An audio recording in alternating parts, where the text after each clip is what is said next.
everything arching my back. In petty rage, cringing and repulsion as his bony paws pat my well-drew hair. I feel indiscriminately.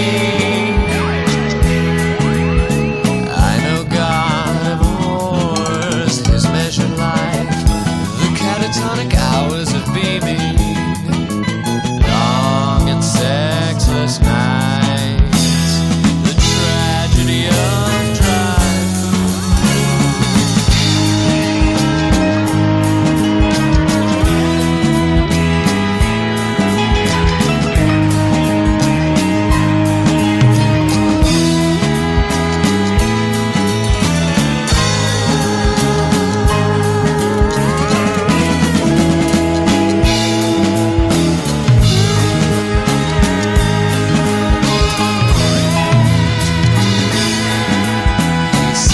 It's not easy being master even in retirement. I say he could settle in the Catskills, anything to make him scram.